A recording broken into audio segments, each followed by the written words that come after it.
Hello, my name is Bianco. This is part 2 of the Sturmgewehr 57 Armor Manual. Here we see the bolt. It's a roller locked design. We have quite some weak points on the design. Main weak point is that pin that connects the front part with the rear part of the bolt. You could easily lose that pin out of that slot there. It was not captive and you could actually assemble and fire the gun without that pin, but the gun would blow up. I saw that myself by somebody, and in time, thank God, we could catch him that pin was not in it, so it did not blow up the gun and harm him.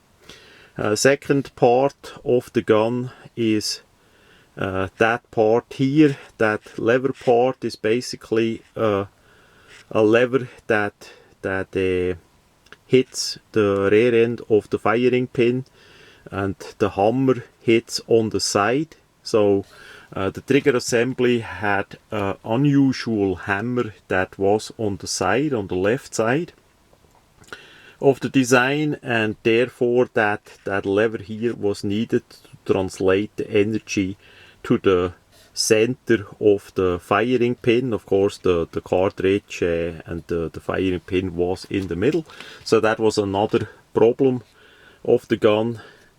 Then on top here we have the ejector that is spring loaded there. Also a complex design, plus really uneasy to clean there as the thing gets rather dirty. So all in all, the bolt was pretty much a failure of a design. We see here we see here the underside of the bolt, and here we see the full automatic curve, the curve on it that trips the sear for fully automatic. We see here the hardened steel plates that got inserted in the bolt to push out the roller parts in the locking process. On the back side here we see that cutout for the big gigantus recoil spring assembly. Then we come to the trigger mechanism. It is easy to remove. It's a rather simple design. We have it hooked on the outside of the receiver, and we have a captive pin on the back side. We see old-fashioned straight, rather bulky pistol grip. Then we have the trigger here, plus folded out the winter trigger. Winter trigger was also used for shooting the rifle grenades in various forms, so that you would break the finger by the trigger guard, and you could use gloves to shoot with the winter trigger. Unfortunately, the winter trigger is basically switching, folding up alongside. We see it over here alongside of the rifle here in the non-used position, and that created a lot of problems, a lot of accidentally firing, because that thing did switch out and then fired ammunition. We have here the plate that is switchable. We see here the black color, which means the plate is in the fully automatic position. If you take that upwards out, you switch it around, put it back in, you have it on white. That was the regular color where the plate had to be on semi-automatic only, and you could only switch the plate out as you take off the trigger assembly to have space, because the receiver, the top part of the receiver, would press down onto it. Inside the pistol grip that was hollow was usually the rear sight, a clip-on rear sight for night shooting. Apparently they did use tritium first on. I never saw a tritium one. What I saw was simply low radioactive paint, and often those things did not glow much at all. So it was a sliding cap here, and the thing was in there.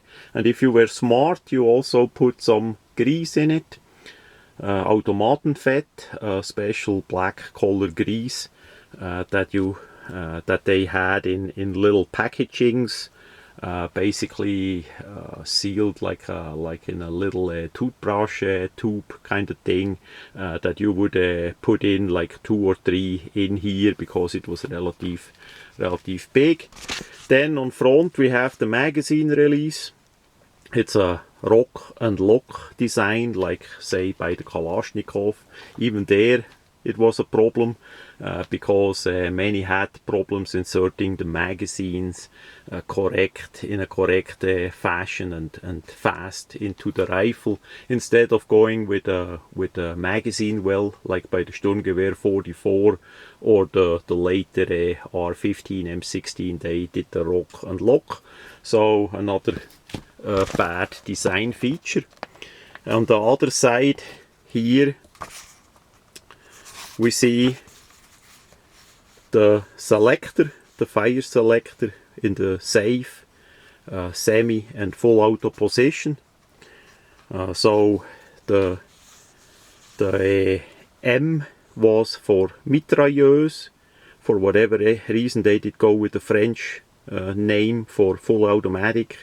The E was Einzelfeuer, was semi-automatic, and the S was safe, of course. And we had, of course, serial numbers on the main parts of the gun. Then we see the Mantelrohr, basically the free float.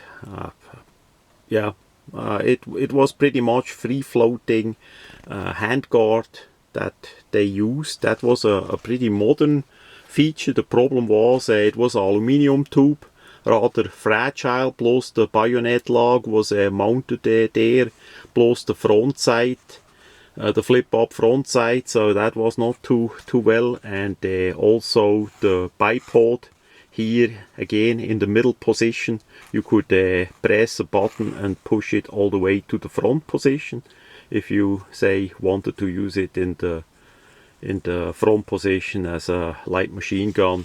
Then we have a rubber handguard here, because the whole thing got relative hot if you shoot it quite a bit. The handguard is held on with 2 screws on the design there, and those 2 screws you also remove to take that assembly off the barreled action. Then we come to the bipod.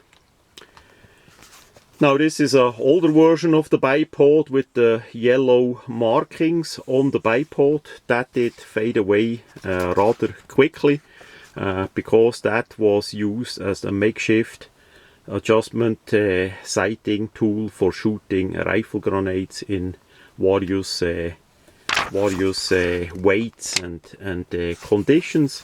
I think I made some videos or pictures about it. Basically you use the Swiss Army knife with that hollow rivet with a string attached to the rifle in conjunction with the markings to get the correct angle to shoot the rifle grenades on the different distances. That did fade away rather quickly. The accuracy, the recoil was gigantic, absolute rough. I did shoot those myself, just the training ones in this case, but that was absolute rough on the gun too. So later versions of the bipod did not have those markings anymore, and the later versions of the knife would have a solid rivet. Then we come to the Botstock assembly there. That also has the recoil spring assembly. We have on the bottom here a catch. You press that in and then you twist on that bayonet style part here, and you can take off the Botstock assembly. Usually you had to release the leather sling. The leather sling was another complete failure, and as best as I know, there was never a more modern quick adjustable sling either. So the Botstock was completely rubber. Relative white pad on the back, you needed that for the recoil. We have here, that part here was the place where you put in your name on a little plate with a clear see-through plate on top of it. This part and that part could be separated by taking out the screw, and then you could take that out and put the name in there. And we have here that gigantus recoil spring assembly. This part, by the way, was metal, that part was rubber, and we're gonna come to that quite likely as they show it a bit further on. There we have the sights, similar to a FG42 in its different variations. Now the sights were really good.